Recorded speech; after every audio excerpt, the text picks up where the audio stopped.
Subscribe to Storylab. Now let's begin. The digital clock on my desk read 2:47 p.m. when my assistant Courtney Park buzzed through. "Martin, there's a hospital on line 3. They say it's urgent." Her voice carried an unusual edge that made me look up from the merger documents I'd been reviewing. I'd Bill Hodges Strategic Acquisitions from nothing over 15 years, turning a one-room office in Newark into an empire that made other firms nervous. At 42, I'd learned to read people, situations, and threats before they fully materialized. Something in Courtney's tone triggered that instinct now. "Martin Hodges," I answered, already mentally cataloging which business rivals might fabricate a hospital emergency to rattle me before tomorrow's board meeting. "Mr. Hodges, this is Nurse Patterson from St. Mary's Medical Center in Queens." The woman's voice was professionally calm but insistent. "Your son was brought in following a serious car accident. He's stable, but he's asking for you. You need to come immediately." I set down my pen with deliberate precision. "I think you have the wrong Martin Hodges. I don't have a son. I've never had children." A pause. Then, "He specifically gave us your name and your office number, sir. He's 17 years old. He says you'll understand when you see him." Her voice dropped. "Please just come. He's in room 304. He won't let us call anyone else." The line went dead before I could respond. I sat there for 30 seconds, mind racing through possibilities. A scam. A case of mistaken identity. Some elaborate setup by the Brennan Corporation, who I'd outmaneuvered last quarter.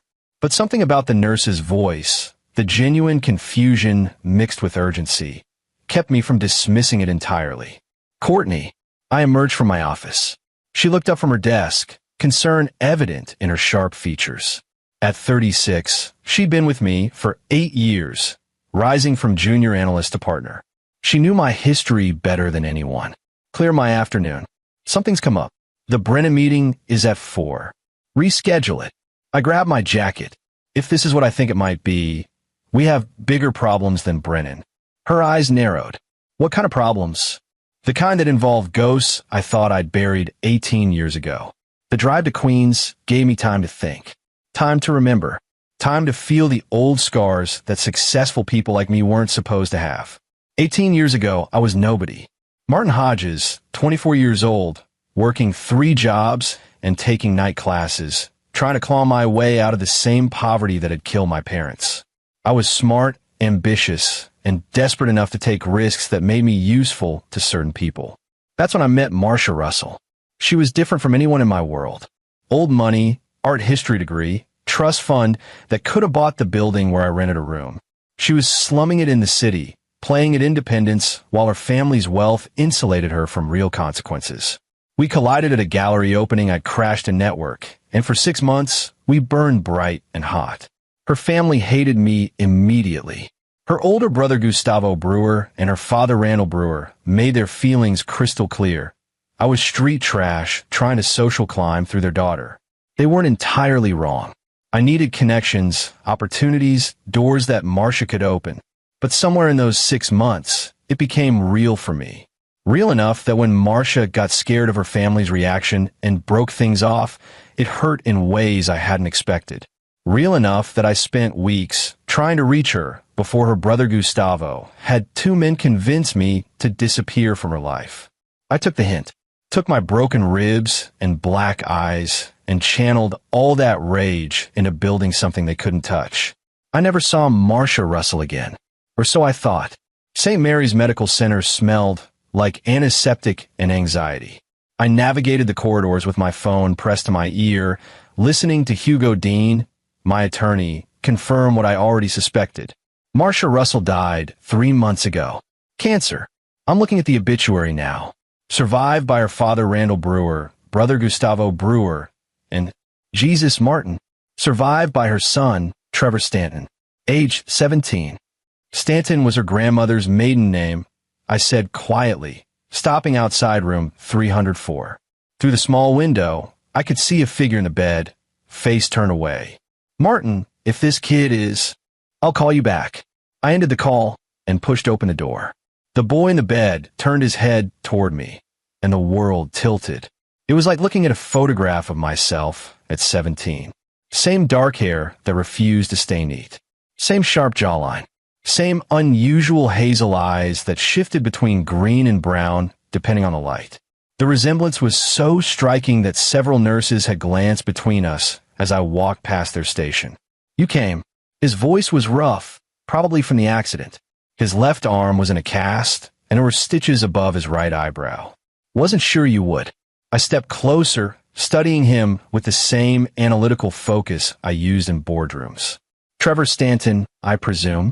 Guess my mom told you about me before she died? He watched me carefully, measuring my reaction. Your mother and I haven't spoken in 18 years. I found out about you approximately 10 minutes ago. I pulled a chair to his bedside, sitting with deliberate calm, even as my mind raced. Want to tell me what this is really about? Something flickered across his face. Surprise, maybe respect. You're smarter than Uncle Gustavo said you'd be. There it was. The confirmation I'd needed. And what did your Uncle Gustavo tell you about me? Trevor's expression hardened. That you're the reason my mom never had a real life. That you used her to try to get your hands on my grandfather's money. And when that didn't work, you left her pregnant and alone. That you're a shark who destroys people to get what you want. He paused. That it's time you paid for what you did. I absorbed this carefully constructed narrative, recognizing Gustavo's fingerprints all over it. And the accident. What accident? A thin smile crossed his face. Uncle Gustavo's contact at the hospital made the call. I'm just here with some makeup and props. He gestured to his injuries. Professional theatrical work, I now noticed. You were supposed to rush and all worried and emotional. Then the media Gustavo tipped off would catch you admitting on camera that you abandoned your son, ruin your reputation, tank your business deals, make you vulnerable. Let me guess. Then your uncle would graciously offer to buy my company at a fraction of its value, saving me from complete destruction. How did you? Because Gustavo Brewer hasn't had an original thought in his life. He's been trying to destroy me for years through various proxies. I leaned back, studying the boy. So what went wrong with his plan? Trevor looked away. I looked you up, read everything I could find, and I started wondering, if you were really the monster Uncle Gustavo described, why didn't you ever try to contact my mom? Why didn't you demand a DNA test when I was born? Why were there no lawsuits? No harassment? He met my eyes again.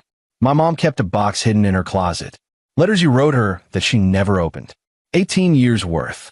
Every birthday, every Christmas. You never forgot. My chest tightened. I'd sent those letters to Marcia's old apartment for years before the building was demolished. Never knew what happened to them. She kept them. She also kept a journal about how her family made her choose, about how Uncle Gustavo threatened to have you killed if she didn't cut you off completely, about how she found out she was pregnant a week after you disappeared and was too scared to tell anyone because of what they might do. His voice cracked. She wrote that she thought about finding you 1,000 times, but she was terrified of what Gustavo would do. The pieces fell into place with devastating clarity. Marcia hadn't abandoned me. She'd been protecting me, and in doing so, she protected our son from her family's reach. When did you read the journal? 2 weeks ago, after the funeral. Uncle Gustavo and Grandpa Randall were fighting over who should get me. Neither of them actually wants me. They want control of the trust fund my mom left me. $12 million. Trevor's expression was bitter. That's when I realized they'd been lying to me my whole life. About you. About everything. So you decided to expose their plan by going through with it? I figured if I got you here, I could warn you. Tell you what they're planning. He straightened in the bed. But you already knew, didn't you? I suspected Gustavo was planning something. He's been quietly buying up shares in companies I do business with, positioning himself for a hostile takeover attempt. I stood, moving to the window. 2 men in a dark sedan were parked across the street, watching the hospital entrance. Gustavo's surveillance team. What I didn't know was that I had a son. Do you believe me? About my mom. I turned back to him. The hope in his eyes reminded me painfully of Marcia. DNA test will confirm biology. But yes, I believe you about your mother.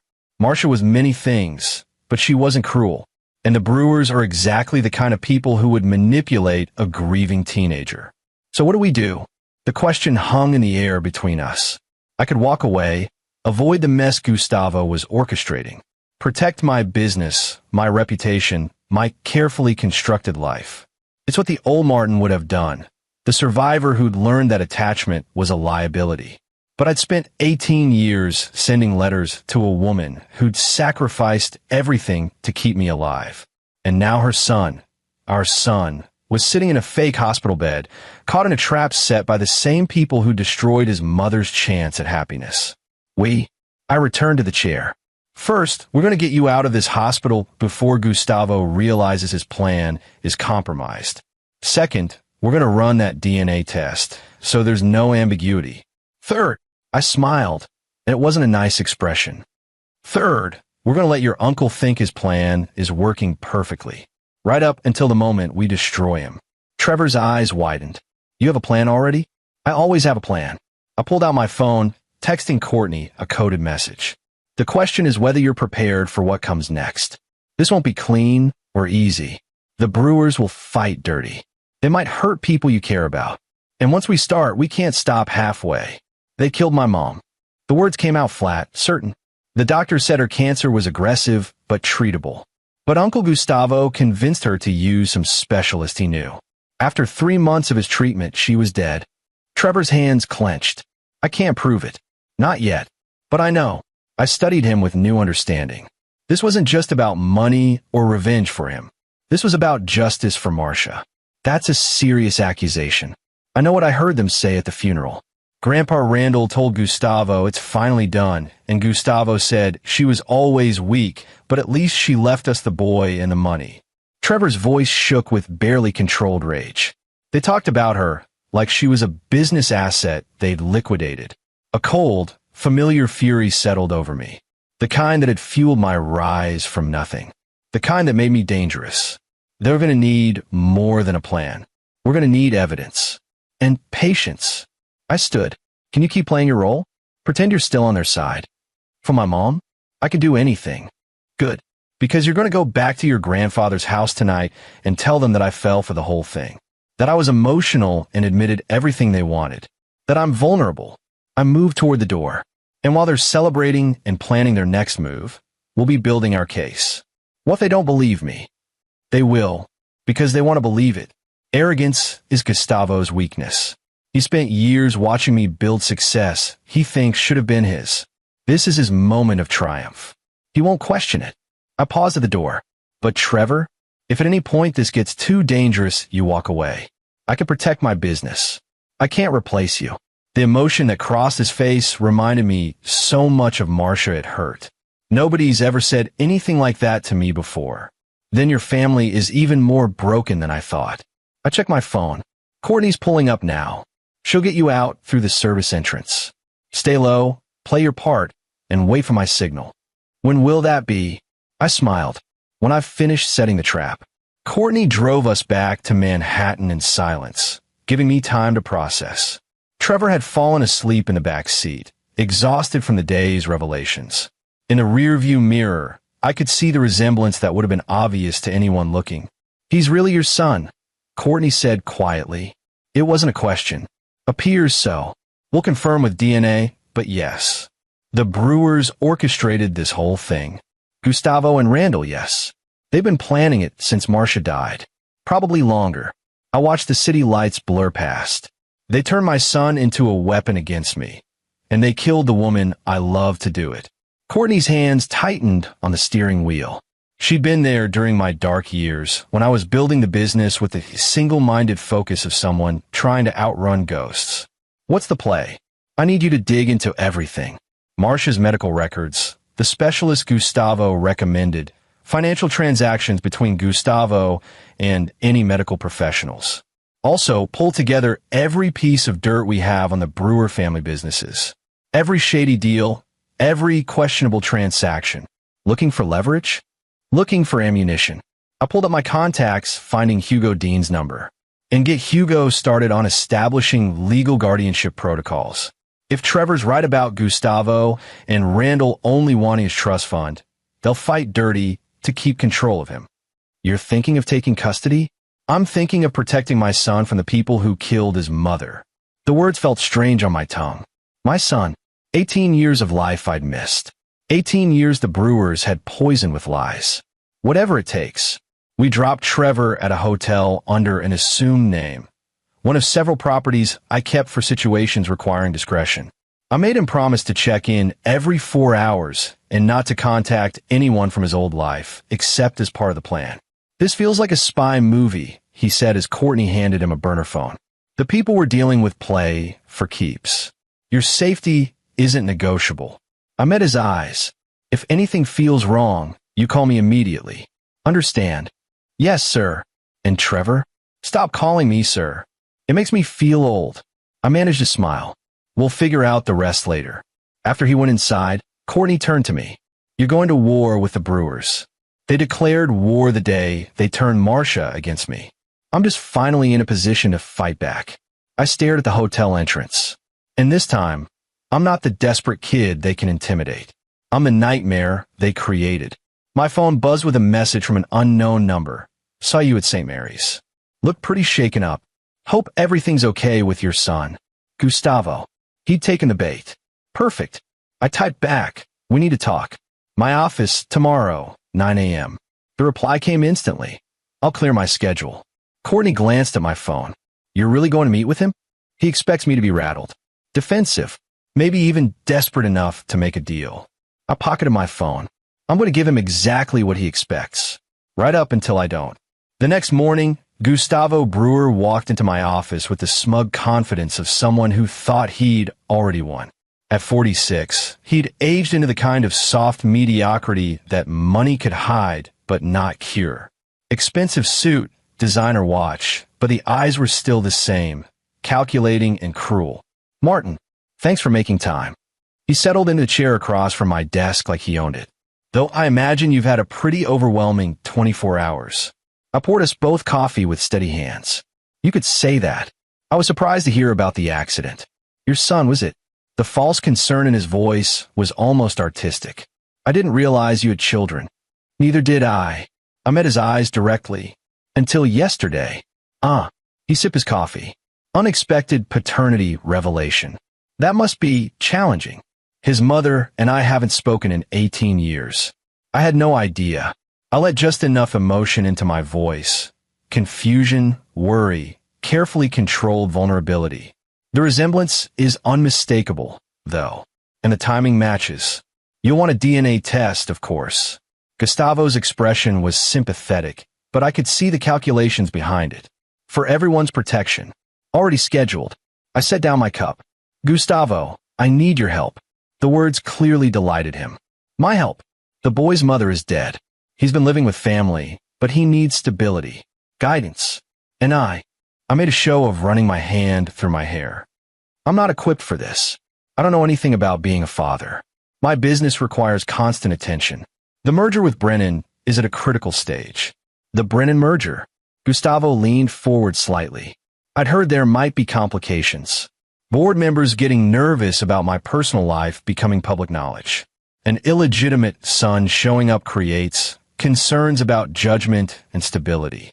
I'd planted those board member concerns myself through carefully placed leaks. Some of them are suggesting I step back from active management.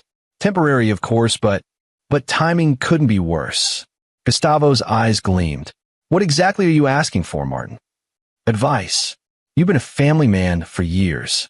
You understand how to balance personal and professional responsibilities. The lie tasted bitter, but necessary. I need to know how to handle this without destroying everything I've built. He pretended to consider. Well, first, you need to establish whether the boy is actually yours.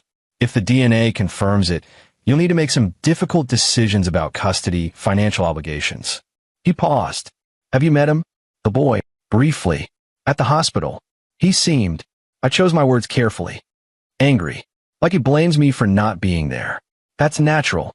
Abandoned children often harbor resentment. Gustavo was warming to his role now. Perhaps it would be better for everyone if his current guardians maintained custody. You could provide financial support, of course, but avoid the complications of active parenting. His current guardians? I asked, as if I didn't know exactly who he meant. The mother's family, presumably. If they've been raising him this long, uprooting him now might cause more harm than good. He spread his hands in a gesture of reasonableness. and it would leave you free to focus on your business, which, frankly, might need your full attention in the coming months. There it was, the beginning of his play. Make me feel inadequate as a father, keep Trevor under their control, and position himself to attack my business while I was distracted. You might be right, I said slowly. The last thing I want is to damage his life further. Or mine. Exactly. Gustavo stood, adjusting his cufflinks. Look, Martin, I know we haven't always seen eye to eye, but I respect what you've built here. If you need a sounding board, someone who understands the kind of pressures you're under, my door's always open. I stood as well, extending my hand. I appreciate that, Gustavo. More than you know. His handshake was firm, triumphant. He thought he had me exactly where he wanted me. He had no idea that while we'd been talking, Courtney had been in the next room, recording every word through the microphone I'd activated on my desk phone. Or that Hugo was already filing preliminary guardianship papers that would tie up Trevor's custody in legal proceedings before Gustavo realized what was happening. But most importantly, he didn't know that I'd spent the last 12 hours learning everything there was to know about Dr. Andre Garcia, the specialist who'd treated Marcia's cancer. The doctor who'd prescribed an aggressive treatment protocol that contradicted every standard oncology practice. The doctor who'd received a series of substantial payments from a shell corporation owned by Gustavo Brewer. After Gustavo left, Courtney emerged from the conference room. He practically admitted he's planning to go after your business. He's overconfident, thinks I'm too emotionally compromised to see clearly. I pulled up the research files on my computer. Did Hugo confirm the guardianship filing? Submitted an hour ago. Gustavo will be notified this afternoon that you're seeking full custody of Trevor pending DNA results. He'll think you're just being emotional and impulsive. Perfect. Let him think that. I studied the photograph of Dr. Garcia on the screen. Now we need to prove that this doctor was paid to kill Marcia. Once we have that, everything else falls into place. That's going to be difficult. Medical malpractice is hard to prove, and murder even harder, which is why we're not going through official channels. Not yet. I picked up my phone. I know someone who specializes in finding things people want to keep hidden. Diane Bishop answered on the second ring. Martin Hodges. It's been, 5 years? 6. Since the Wellington case. Diane was a forensic accountant with a very particular set of skills, the kind that operated in the gray areas between legal investigation and outright corporate espionage. I need your help with something sensitive. How sensitive? Potential murder disguised as medical malpractice. Payments through shell corporations. A doctor who needs to be connected to a crime without triggering any official investigations that might tip off the people involved. A pause. This is personal for you. Very. Then my rates just doubled. And I want full immunity if this goes sideways. Done. I sent her the initial files. How long? For what you're describing. 3 weeks minimum. Maybe 4. You have 2 weeks. After that, the window closes. Jesus, Martin. What happened to you? I found out I have a son, and that the people who've been controlling his life murdered his mother. My voice was cold, controlled. I'm gonna make them pay for that. The only question is how much evidence we have when I do. I'll call you in 48 hours with a preliminary report. She hung up. Courtney watched me carefully. You're really doing this. Full scorched earth. It took 18 years for me. They poisoned my son against me. They killed the woman I loved. I met her eyes. What would you do? Probably the same thing. She handed me a folder. Trevor's DNA test results. Fast track through a private lab I trust. 99.9% probability of paternity. I opened the folder, staring at the scientific confirmation of what my eyes had already told me. Trevor was mine. My son. My blood. My responsibility to protect. And anyone who tried to hurt him would learn exactly how dangerous I could be. My phone buzzed with a message from Trevor. Uncle Gustavo just called. Wants to meet for dinner tonight. Says we need to discuss my options now that you're trying to take custody. Should I go? I typed back, yes. Record everything. And remember, you're scared of me, grateful to him, and completely convinced I'm the villain. Can you do that? For my mom, I could do anything. Reading those words, I felt something shift inside me. For 18 years, I've been building walls, protecting myself, turning into exactly the kind of cold strategist the Brewers believed I was. But Trevor deserved better than that. He deserved a father who could be both strong enough to destroy his enemies and human enough to be worth knowing. I'd find a way to be both, or die trying. The war had begun, and the Brewers had no idea they'd already lost. 3 days later, I sat in Hugo Dean's office reviewing the preliminary findings Diane Bishop had uncovered. Hugo was 62, silver-haired, and possessed the kind of ruthless legal mind that made prosecutors nervous. We'd been working together for a decade, and he'd never asked questions about the sources of my information. "This is explosive," he said, studying the documents. "If even half of this is accurate, Gustavo Brewer orchestrated his sister's death for financial gain." "It's all accurate." The evidence was damning. Shell Corporation payments to Dr. Garcia totaling $800,000 over 6 months. Email exchanges between Garcia and an intermediary discussing alternative treatment protocols that were medically contraindicated. Pharmacological records showing Garcia had prescribed medications known to accelerate cancer growth while suppressing immune function. The question is, can we prove it in court? Hugo set down the papers. "Because right now, this looks like a civil case at best.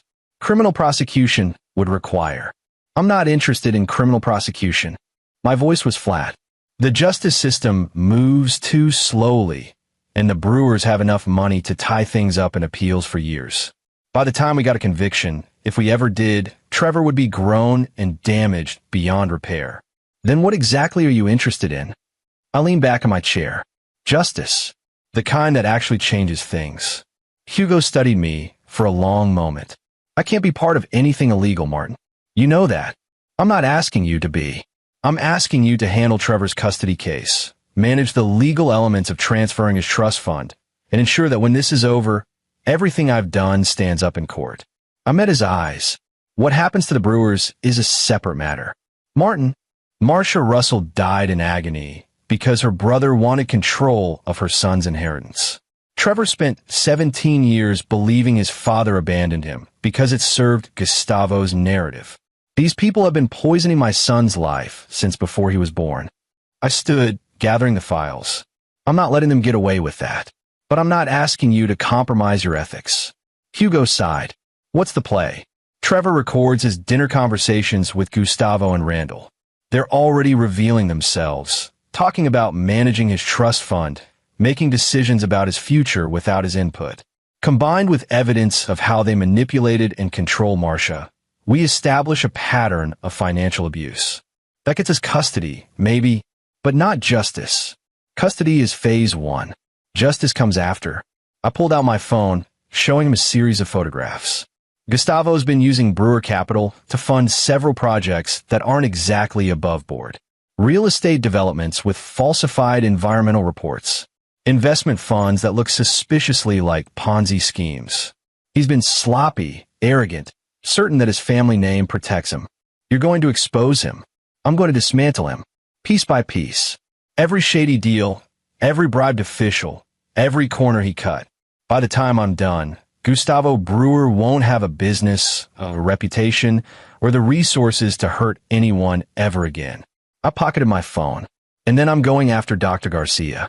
If we can't put him in prison, we can make sure he never practices medicine again." Hugo was quiet for a moment. "And Randall?" "Randall enabled everything Gustavo did. Protected him. Turned his daughter into a pawn and his grandson into a weapon." My expression hardened. "He'll watch his son's empire collapse, and he'll know exactly why. That's his punishment, living with the knowledge that his greed destroyed his family's legacy." "You've changed, Martin. The man I knew 10 years ago wouldn't have been this ruthless. The man you knew 10 years ago didn't have a son to protect." I moved toward the door, or a death to avenge. That evening, I met Trevor at the hotel. He looked exhausted, the strain of playing double agent wearing on him. I ordered room service and let him decompress before asking about the dinner with Gustavo. "He's planning something big," Trevor said, picking at his food. "Kept talking about how we'd be set for life once he finalized some business deals. Said you were trying to take what wasn't yours, and that the courts would see through your sudden interest in being a father." "Did he mention specifics about these business deals?" Something about acquiring companies that were vulnerable due to management instability. Trevor met my eyes. He means your company, doesn't he? He's going to try to take Hodges Strategic. He's going to try. He won't succeed. I pulled out a tablet, showing him organizational charts. While Gustavo's been focused on his hostile takeover attempt, I've been quietly restructuring ownership. Key shareholders are now people whose loyalty can't be bought. The board members who were concerned about my personal life, removed and replaced with allies. You planned all this before you even knew I existed. I've been planning for Gustavo's eventual move for 3 years. Your arrival simply accelerated the timeline. I set down the tablet. Tomorrow, the guardianship hearing begins. Hugo will argue that I'm the biological father seeking to establish a relationship with my son. Gustavo will argue that I'm an opportunist trying to gain access to your trust fund. What do I say? You tell the truth. That you recently discovered your family had been lying to you about your father. That you want the opportunity to know me, but you're confused and need time. I paused. The judge will likely order a temporary custody arrangement with mandatory counseling and supervised visitation. That's fine. We're not trying to win immediately. We're establishing that Gustavo doesn't have absolute control over you. And then we wait for Gustavo to make his next move. He's arrogant enough to think he can still manipulate the situation. And every move he makes gives us more evidence of his true character. Trevor was quiet for a moment. Do you really want custody? Or is this just about beating Gustavo? The question was fair, deserved an honest answer. When I walked into that hospital room and saw you for the first time, my initial thought was tactical. How to control the situation, minimize damage, protect my interests. I met his eyes, but then you told me about the letters, about Marcia's journal, about what they did to her, and I realized I'd lost 18 years with my son because of these people. That doesn't answer my question. You're right. It doesn't. I set down my coffee. Trevor, I don't know how to be a father. I had terrible parents who died when I was young, and I've spent my adult life building walls to protect myself. I'm better at destroying enemies than building relationships. But I paused, making sure he understood. But you're my son, and I want the chance to know you, to be in your life, if you'll let me. Not because it serves some tactical purpose, but because you deserve a father who gives a damn about you. His eyes glistened. Uncle Gustavo said you only care about money and power. Gustavo doesn't know me at all. He knows the person I had to become to survive the world he and his father created. I stood, moving to the window. But you should know something, Trevor. The plan I'm executing against the Brewers, it's dark. It's ruthless. And by the time it's over, people's lives will be destroyed. If you want to walk away from all of this, I understand. You've been through enough. Are you kidding? He laughed, though there was no humor in it. They killed my mom. They've been using me like a chess piece my entire life. I want to watch them burn. This isn't a movie. Real revenge is ugly. It destroys the people you care about along with your enemies. My mom was the only person I cared about, and she's gone. Trevor's voice hardened. Everyone else in my life was just pretending. Using me. I want to help you take them down. I studied him carefully. Saw the rage and pain that mirrored my own at his age. Saw the dangerous path he was walking. Then I need you to promise me something. When this is over, when the Brewers have paid for what they did, you don't let the revenge define you. You don't become like me. What if I want to be like you? You don't. Trust me. I return to my chair. But for now, we work together. You keep recording their conversations, gathering evidence. I'll handle the rest. What are you going to do? I smiled, and it wasn't a pleasant expression. I'm going to introduce Gustavo Brewer to the concept of mutually assured destruction. And then I'm going to teach him that some people are willing to destroy themselves if it means taking their enemies down with them. Trevor grinned, and for the first time, I saw something of myself in him beyond physical resemblance. When do we start? We already have. Gustavo just doesn't know he's losing yet. The guardianship hearing was held in a private conference room rather than open court. A small mercy that kept media attention minimal. Gustavo arrived with Randall and an expensive legal team, their confidence palpable. Judge Martinez was 58, unimpressed by wealth, and notoriously difficult to manipulate. Hugo had chosen her carefully. Mr. Hodges, She reviewed the paperwork. You're claiming paternity of a 17-year-old boy you've never met? Correct, Your Honor. DNA testing confirms 99.9% probability that Trevor Stanton is my biological son. I was unaware of his existence until 4 days ago. And Mr. Brewer, you're opposing this claim? Gustavo's attorney, a shark named Lonnie Blair, stood. We're not contesting paternity, Your Honor. Mr. Hodges may well be Trevor's biological father. However, biology doesn't equal fitness for custody. Mr. Hodges has never been part of this child's life. He has no parenting experience, no established relationship, and his business interests require extensive travel and long hours. Trevor has been living with his grandfather, Randall Brewer, in a stable, supportive environment. Your Honor, Hugo interjected, Mr. Hodges only recently learned of his son's existence because the Brewer family deliberately kept this information from him. Trevor's mother, Marcia Russell, was prevented from contacting Mr. Hodges by family pressure. The stable environment Mr. Blair describes is one where Trevor was actively turned against his biological father through misinformation and manipulation. Judge Martinez turned to Trevor. Mr. Stanton, do you have an opinion on this matter? Trevor stood, and I was impressed by his composure. Your Honor, until a week ago, I believe my father had abandoned my mother and wanted nothing to do with me. That's what my uncle and grandfather told me. But I recently found evidence that contradicted that story. I don't know Mr. Hodges well enough to have a strong opinion, but I'd like the opportunity to get to know him. And your current living situation with your grandfather? It's complicated. Trevor chose his words carefully. My grandfather means well, but there are things about how my mother's medical treatment was handled that concern me. I'd appreciate the court's guidance on what's best. Perfect. Not an accusation. Just enough doubt to make the judge suspicious. I'm ordering a temporary shared custody arrangement, Judge Martinez decided. Trevor will remain in his grandfather's primary custody for now, but Mr. Hodges will have visitation rights 3 days per week with mandatory family counseling sessions. We'll reconvene in 6 weeks to assess the situation. It wasn't everything I wanted, but it was enough. Enough to establish my rights. Enough to create space for Trevor to gather more evidence. Enough to make Gustavo nervous. Outside the courthouse, Gustavo cornered me while Trevor was still inside with Hugo. You're making a mistake, Martin. Trying to know my son is a mistake. Trying to disrupt the life we've built for him. Trevor doesn't need you confusing him with your version of events. His expression was cold. And if you think this custody arrangement gives you leverage, you're wrong. The boys' trust fund is still under my management. His future is still in my hands. For now, I met his eyes directly, but family courts tend to frown on guardians who profit from their ward's estates, especially when those profits are substantial. His jaw tightened. What are you implying? Nothing at all.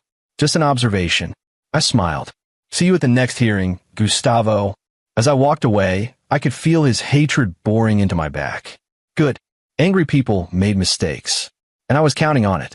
Over the next 2 weeks, Trevor divided his time between Randall's estate and my penthouse. The contrast was stark. Randall's place was all old money formality, where Trevor was treated like a valuable asset to be managed. My home was modern, sparse, with too many surfaces that reflected my lack of experience with family life. But we figured it out. Awkward dinners that turned into longer conversations. Arguments about everything from politics to music that revealed how similar our thinking patterns were. Moments of connection that felt fragile and precious. And through it all, Trevor continued recording his conversations with Gustavo and Randall. The recordings were damning. Gustavo discussing how to manage Trevor's trust fund to funnel money into his own projects. Randall reminiscing about how they'd handled Marcia when she got difficult about wanting to contact me. Both of them treating Trevor like a business investment that needed proper oversight. But the most valuable recording came during a dinner where Gustavo, drunk and overconfident, started complaining about Dr. Garcia. The idiot wants more money, Gustavo muttered. Says he's nervous about the paper trail. Like we didn't pay him enough to keep quiet about Marcia's treatment. Trevor's voice on the recording was steady. What do you mean, Uncle Gustavo? Nothing. Just Dr. Politics. Garcia's worried about his reputation. A pause. Though he shouldn't be. We made sure the treatment looked legitimate. No one can prove otherwise. It wasn't a confession. Not quite. But combined with Diane Bishop's financial investigation, it was close enough. I sent the recording to Diane along with a simple message. Find a connection between Garcia and Gustavo that can't be explained away. Her response came 3 hours later. Found it. Garcia's son got into medical school with a substantial donation from a Brewer Control Foundation. The donation came 6 months before Marcia's diagnosis. This wasn't opportunistic, it was planned. Everything clicked into place. Gustavo had been planning Marcia's death for months. Positioning Garcia, creating the paper trail, setting up the shell corporations. This wasn't a crime of passion or even greed. This was cold, calculated murder. And now I had proof. I called Hugo. I need you to file a wrongful death lawsuit against Dr. Andre Garcia and Gustavo Brewer on behalf of Trevor Stanton. Immediately. Martin, we talked about this. Criminal prosecution is complicated. This isn't criminal. It's civil. We're claiming medical malpractice and conspiracy to commit fraud. The burden of proof is lower. Discovery will force them to reveal their communications, and it puts pressure on Garcia to flip on Gustavo before Gustavo throws him under the bus. I pace my office. Plus, it sends a message. What message? That I know, that I have evidence, and that they're running out of time to make deals. Hugo was quiet. This could backfire spectacularly, or it could be exactly the pressure point we need. Garcia is a coward. He took money to kill a woman because he needed funding for his son's education. He's not loyal to Gustavo. He's scared of him. Give him an out, a way to save himself, and he'll take it. And if he doesn't, then we go to plan B, which is, I smiled, making sure everyone knows what Gustavo did, whether we can prove it in court or not. Sometimes destroying someone's reputation is more effective than sending them to prison. The lawsuit was filed the next morning. By afternoon, the media had picked up the story. Teenage heir sues uncle and doctor. Alleges mother's death was orchestrated. My phone exploded with calls. Board members, business partners, media outlets. But the only call I answered was from Gustavo. You've made a serious mistake, he snarled. Filing baseless lawsuits, making wild accusations. This is going to destroy you. Is it baseless? I kept my voice level, because I have financial records showing you paid Dr. Garcia nearly $1 million through shell companies. I have emails discussing alternative treatments that were medically contraindicated. I have recordings of you admitting Garcia was nervous about the paper trail. Silence. You killed your own sister for money, Gustavo. And I'm going to make sure everyone knows it. You have nothing that will hold up in court. Nothing that proves. I don't need to prove it in court. I just need to prove it in public opinion. By the time this lawsuit is done, every media outlet will have covered the allegations. Every business associate will have read about the suspicious payments. Every medical board will have reviewed Garcia's treatment protocols. I paused. Your reputation will be destroyed. Your business will collapse. And Trevor's trust fund will be transferred to my control, where you can never touch it again. I'll fight this. I'll bury you in legal fees. You'll do what you always do. You'll threaten and bluster and try to intimidate people into submission. But it won't work this time, because I'm not the scared kid you ran off 18 years ago. I'm the man who built an empire from nothing, and I'm highly motivated. I hung up before he could respond. Courtney appeared in my doorway. Gustavo's company stock just dropped 12%. Media speculation about the lawsuit is causing investors to panic. Good, let them panic. The more unstable Brewer Capital looks, the easier it is to dismantle. I pulled up market data on my screen. Start buying their debt, quietly, through multiple intermediaries. By the time Gustavo realizes what's happening, we'll own enough of his company to force a restructuring. That's aggressive even for you. They killed Marcia. They spent 18 years poisoning my son against me. They turned a teenager into a weapon. I met her eyes. Aggressive doesn't begin to cover what I'm planning. The next phase of the plan required patience. We let the lawsuit grind through discovery, forcing both Gustavo and Dr. Garcia to produce records that further incriminated them. The media coverage was relentless. Every new revelation making headlines. Dr. Garcia cracked first. His attorney reached out to Hugo with a settlement offer. Garcia would testify about Gustavo's involvement in exchange for immunity from criminal prosecution and a reduced financial judgment. We met in Hugo's office. Myself, Hugo, Garcia's attorney Marco Ingram, and a very nervous Dr. Andre Garcia. My client is willing to provide detailed testimony about his interactions with Gustavo Brewer, Ingram began, in exchange for full immunity and a confidential settlement. No, I didn't hesitate. Your client murdered a woman in exchange for money. There's no immunity. There's no confidential settlement. Garcia's hand shook. I didn't murder anyone. I provided treatment that was specifically designed to accelerate her cancer and weaken her immune system. That contradicted every standard oncology protocol. That killed her in agony while her family watched. I leaned forward. You're a doctor, Garcia. You took an oath.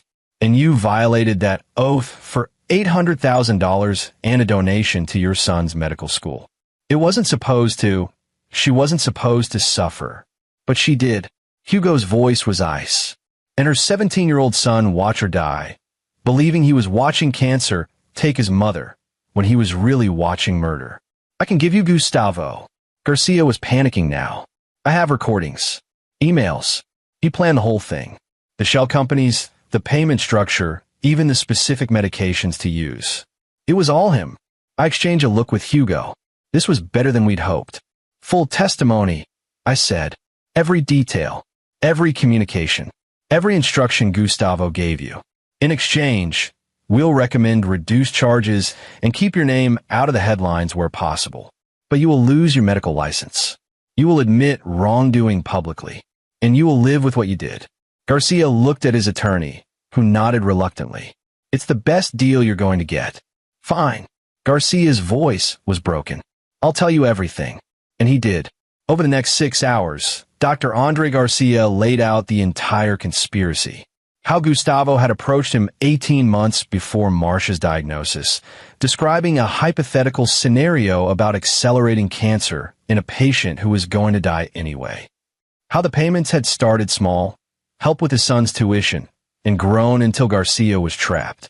How Gustavo had specifically chosen an aggressive cancer treatment that would look legitimate, but was actually designed to destroy Marcia's body from the inside out. How he'd monitored her decline with clinical detachment, adjusting medications to ensure she died within the planned time frame. How he'd even attended her funeral and comforted Trevor while knowing he'd murdered the boy's mother. By the time Garcia finished, even his own attorney looked sick.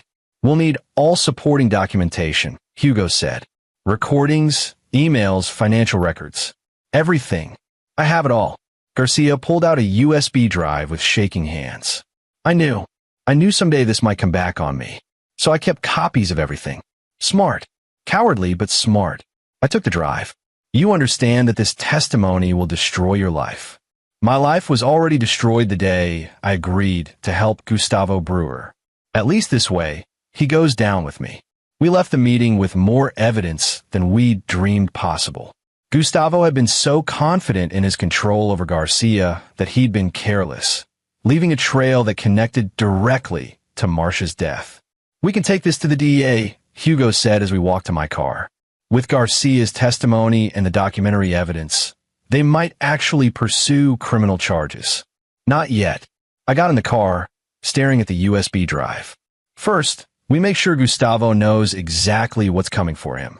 I want him to feel it, to understand that his entire world is about to collapse. Martin, this is evidence of murder. We have an ethical obligation. We have an obligation to Trevor, to make sure his mother's death is avenged properly. And that means doing this right. I started the engine. Trust me, Hugo. 1 more week. Then we hand everything to the authorities. But first, I had a message to deliver. I arranged to meet Gustavo at his office, neutral territory where he'd feel confident. He arrived looking haggard, his usual swagger replaced by paranoid tension. The lawsuit and media coverage were taking their toll.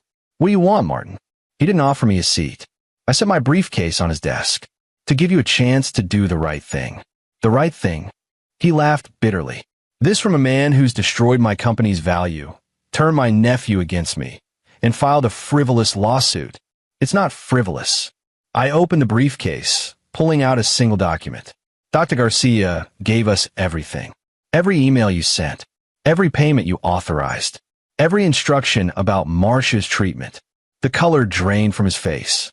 He's testifying against you, in detail, about how you planned your sister's murder 18 months in advance, how you paid him nearly $1 million, how you monitored her decline and adjusted her medications to ensure she died on schedule. You can't prove. I can prove all of it.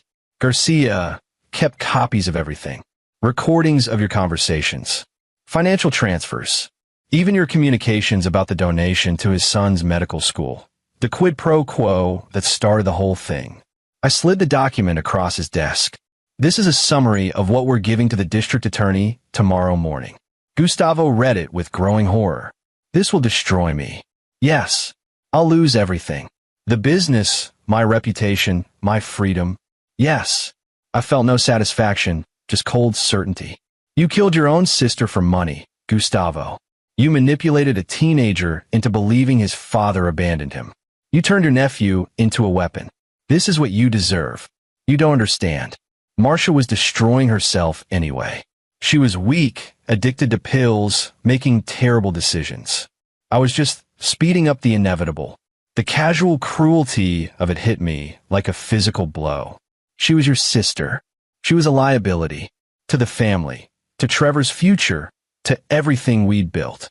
His expression hardened into something ugly. You think you're so righteous, Martin? You used her too. For connections, opportunities. You were climbing through her body.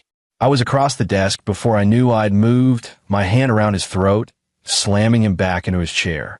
I loved her, and you murdered her. Gustavo choked, clawing at my hand. You're attacking me. Witnesses. I released him, stepping back, shaking with rage I hadn't felt in years. There are no witnesses. Your secretary went home an hour ago. The security cameras are conveniently malfunctioning. And even if someone saw, I don't care. He rubbed his throat, eyes watering. You're just like me, ruthless, willing to destroy anyone who gets in your way. No, I'm nothing like you, because everything I'm doing is to protect my son and avenge the woman I loved. You did this for money. I straightened my jacket, regaining control. Tomorrow, the DA gets the evidence. The media will have the story by afternoon. Within a week, you'll be arrested. Within a month, you'll be in prison. And Trevor's trust fund will be transferred to my control, where you can never touch again. My father, Randall, enabled everything you did, protected you, prioritized money over his daughter's life. He'll watch you go to prison, and he'll know it's because he raised a monster. I picked up my briefcase. That's his punishment, living with the consequences of his choices. I walked to the door, then paused. Marcia kept all my letters, Gustavo. 18 years of letters. She loved me, and you took her away from me. Took 18 years of her life, my life, and Trevor's life. For money. It was more than just... No, it wasn't. You're not that complex. You're just a man who valued profit over family. And now you're going to pay the price. I left him sitting in his ruined office, staring at the evidence of his own destruction. The next morning, Hugo delivered the complete case file to the district attorney. By afternoon, arrest warrants had been issued for both Gustavo Brewer and Dr. Andre Garcia on charges of conspiracy to commit murder, fraud, and medical malpractice resulting in death. The media coverage was explosive. Every news outlet ran variations of the same headline. Heir to fortune arrested in sister's murder. Medical conspiracy uncovered. I watched the perp walk with Trevor beside me. Both of us silent as Gustavo was led from his office in handcuffs, cameras flashing. His face was a mask of shock and disbelief. Even knowing it was coming, he hadn't truly believed he'd face consequences. My mom would have hated this, Trevor said quietly. The publicity, the scandal. Your mom would have hated what they did to her more. I put my hand on his shoulder. This isn't about revenge for its own sake. This is about making sure they can't hurt anyone else. Is it over? The criminal case is just beginning. But our part? Yes, it's over. I turned away from the screen. Now we focus on the future. Your future. What about Grandpa Randall? I've been thinking about that. Randall was legally clean. We had no evidence he'd been directly involved in Marcia's death, though his moral culpability was clear. The court will remove him as your guardian, given his son's arrest. The trust fund will be transferred to my control until you turn 18. Randall will have to live with knowing his greed destroyed his family. That's punishment enough. You're letting him go? I'm letting the consequences of his choices destroy him. Sometimes that's more effective than active revenge. I met Trevor's eyes. Besides, we have more important things to focus on, like figuring out how to be a family. Trevor managed a small smile. I don't even know what that means. Neither do I, but I figure we can learn together. The trial lasted 6 weeks. Dr. Garcia's testimony was devastating, and the physical evidence irrefutable. Gustavo's defense team tried every tactic, claiming Garcia was lying to save himself, arguing the treatment was medically sound, suggesting Marcia's death was natural, but nothing stuck. The jury deliberated for less than 4 hours before returning guilty verdicts on all counts. Gustavo Brewer was sentenced to 25 years to life. Dr. Andre Garcia received 15 years and the permanent revocation of his medical license. Both men were also hit with substantial financial judgments that would bankrupt their estates.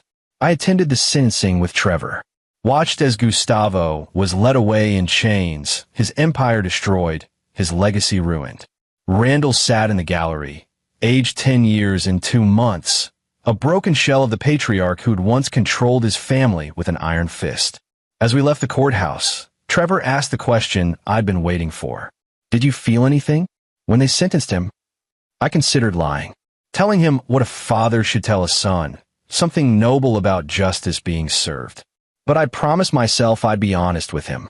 Relief, satisfaction that he can't hurt anyone else, but also emptiness, because destroying him doesn't bring your mother back, doesn't give us back the 18 years we lost. I stopped walking, turned to face him. Revenge doesn't heal you, Trevor. It just removes the person who hurt you. The healing part? That's harder. That takes time. Are you healed? From what they did to you and my mom? No, but I'm working on it.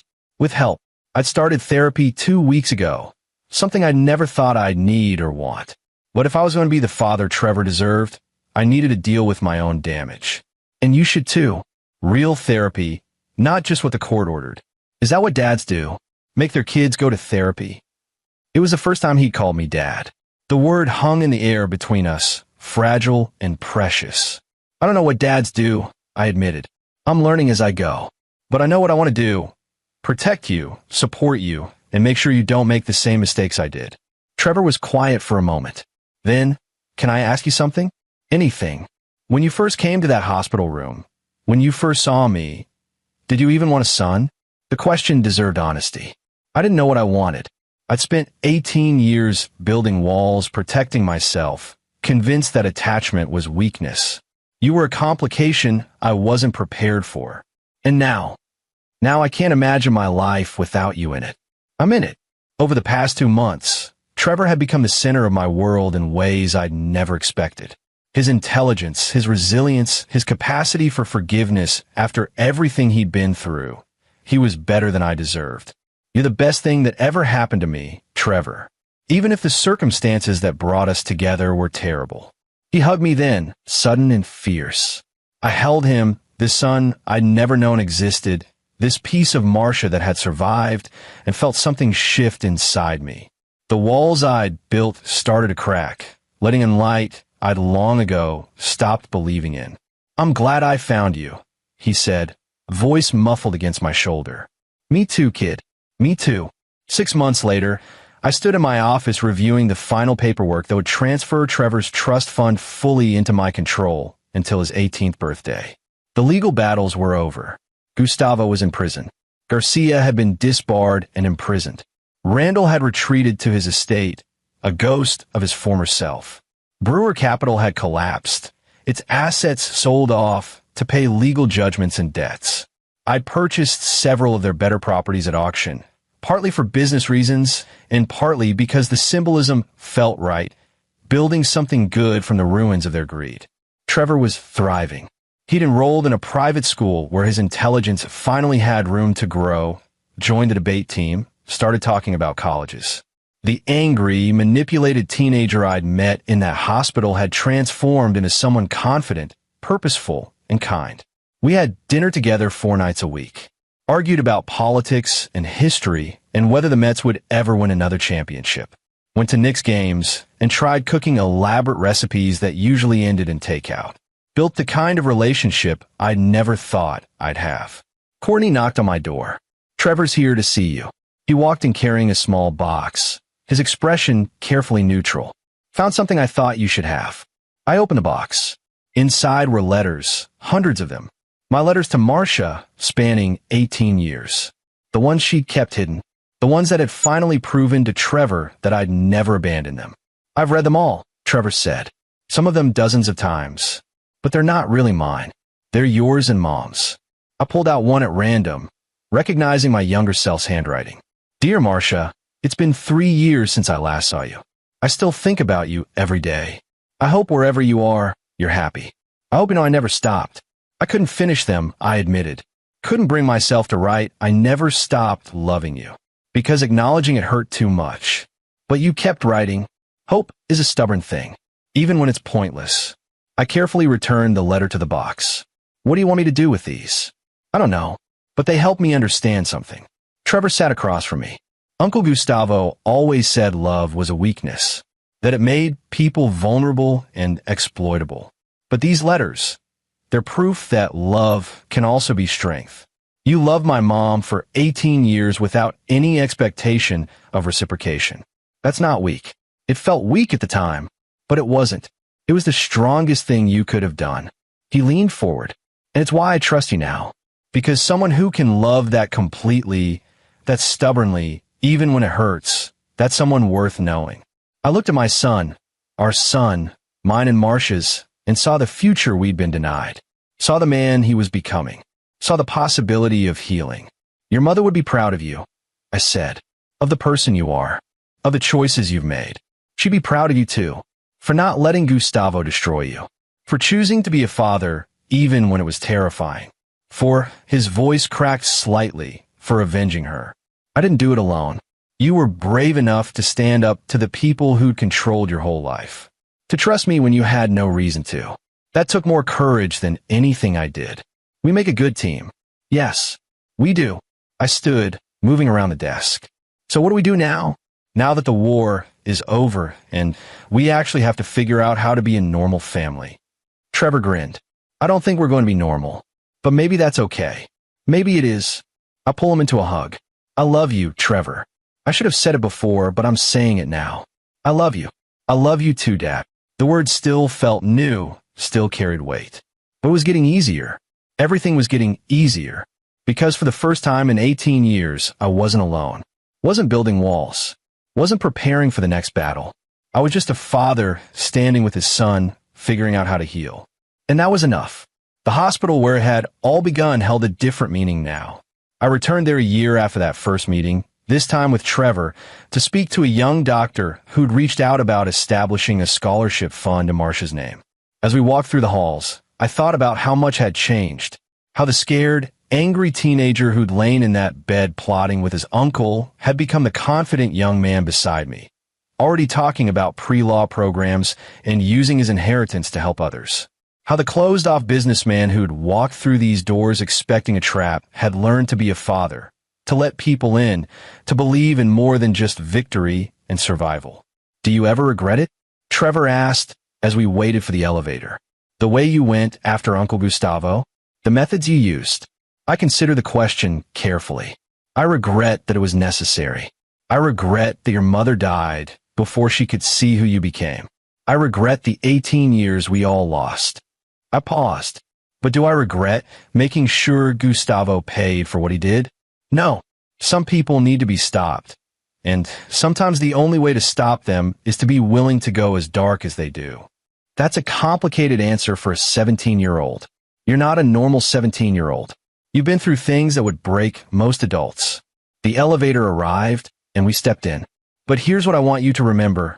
What I did to Gustavo was justice for your mother. It wasn't a template for how to live your life. You're better than I am, Trevor. Don't forget that. I'm not better. I'm just different. He smiled. Besides, I learned from the best how to be strategic, how to plan, how to see 10 steps ahead. Those skills are useful even if I'm not using them for revenge. Just promise me you'll use them for good. I promise. Though I reserve the right to be strategically ruthless with anyone who threatens our family. Our family. The phrase still warmed something in my chest. The scholarship fund was established within 6 months. The Marcia Russell Memorial Scholarship for students pursuing medical ethics education. A small way to create something positive from tragedy. To ensure that future doctors understood the weight of their oaths. Dr. Garcia's testimony during his trial had included a tearful admission that he'd never properly understood the ethical implications of what he was doing.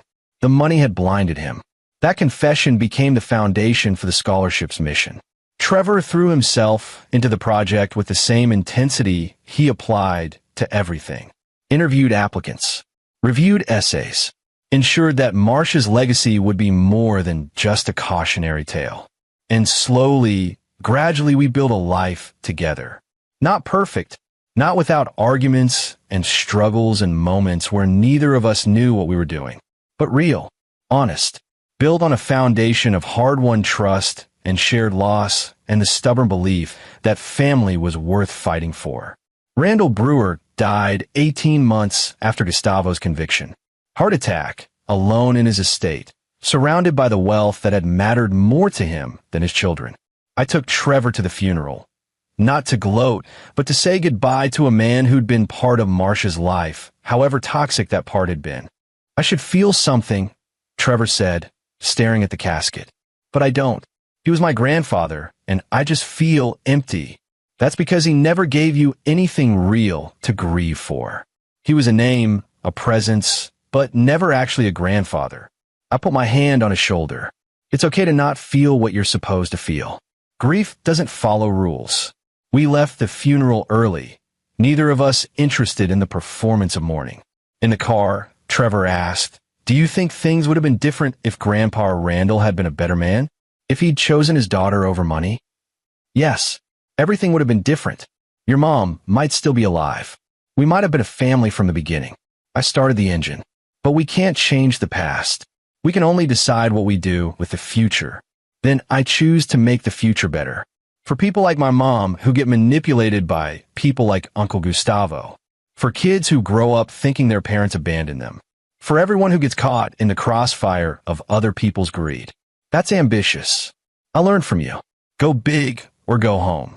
I laughed, genuine and surprised. "When did you get so wise?" "I had a good teacher." He grinned. "Even if he is a ruthless corporate shark who destroyed his enemies without mercy. Ex-ruthless corporate shark. I'm reformed now." "Sure you are, Dad. Sure you are." But he was right about one thing. I had changed. Not completely. I still saw the world through strategic lenses, still planned several moves ahead. But now those skills serve something bigger than just survival and success. They serve the family Trevor and I were building. The future we were creating. And in the end, that made all the difference. Trevor turned 18 on a cold morning in November. We celebrated with breakfast at the diner where I'd taken him after that first court hearing, a tradition we'd maintained throughout the year. Over pancakes and terrible coffee, I handed him an envelope. "What's this?" "Control of your trust fund. As of today, it's legally yours. No guardians, no oversight. Just you." He opened the envelope, staring at the documents. "You're giving up control?" "I never wanted control. I wanted to protect you. Now you're old enough to protect yourself." I sipped my coffee. "Though I hope you'll still come to me for advice. I like to think I've learned a few things about money management." "A few things?" "You turned a failing company into an empire." He set down the envelope. "I want to invest in your next project. Whatever it is." "Trevor, I'm serious. You've taught me everything about business, strategy, planning. I want to put that knowledge to use. With you." I studied him carefully, saw not just my son, but a partner. Someone I trusted. Someone who understood the world the way I did, but with better instincts about when to show mercy. "Okay, but we're doing it right. Proper contracts, fair terms, no family favors. I wouldn't want it any other way." We shook hands across the table, sealing a partnership that would last decades. Father and son, mentor and protege, brothers in arms against a world that had tried to destroy both of us. As we left the diner, Trevor's phone buzzed. He checked it and grinned. Dr. Bishop wants to meet with us. Says she has information about a company engaged in what she calls brewer-level ethical violations. Diane has a gift for finding the worst people in business. I considered, what do you think? I think some people need to be stopped. Trevor's expression was determined, and I think we're pretty good at stopping them. This isn't about revenge, though. The brewers were personal. This would be justice for people who can't fight back themselves. He met my eyes. Isn't that what you taught me? That power comes with responsibility? That those who can fight should fight for those who can't. When had he learned to use my own arguments against me? You're sure about this? Once we start, there's no going back. I've never been more sure of anything. I looked at my son, this brilliant, fierce, ethical young man who'd emerged from tragedy with his humanity intact, and felt fierce pride. Then let's go meet with Diane, see what she's found. And if it's as bad as she says, I smiled. Then we do what we do best. We identify the threat, we build a case, and we dismantle them piece by piece until they can't hurt anyone else. Legally this time, right? Mostly legally. I put my arm around his shoulders as we walked. I'm a reformed shark, remember? I have a reputation to protect. Trevor laughed, bright and genuine. Whatever you say, Dad. And as we headed toward Diane's office, toward a new case and new challenges, I realized something fundamental had shifted. I was no longer the man who'd walked into that hospital room expecting a trap. I was no longer driven solely by survival and success. I was a father, a partner, someone who fought not just for himself, but for others. The brewers had tried to destroy me by revealing my son. Instead, they'd given me the only thing I'd ever really needed: family, purpose, a reason to be better than the man I'd been. That was their greatest failure, and my ultimate victory, because in trying to use my son as a weapon, they'd created the one force in the world I couldn't resist: love. And love, I'd finally learned, was the most powerful weapon of all. This is where our story comes to an end. Share your thoughts in the comments section. Thanks for your precious time. If you enjoyed this story, then please make sure you subscribe to this channel. That would help me a lot. Click on the video you see on the screen, and I will see you there.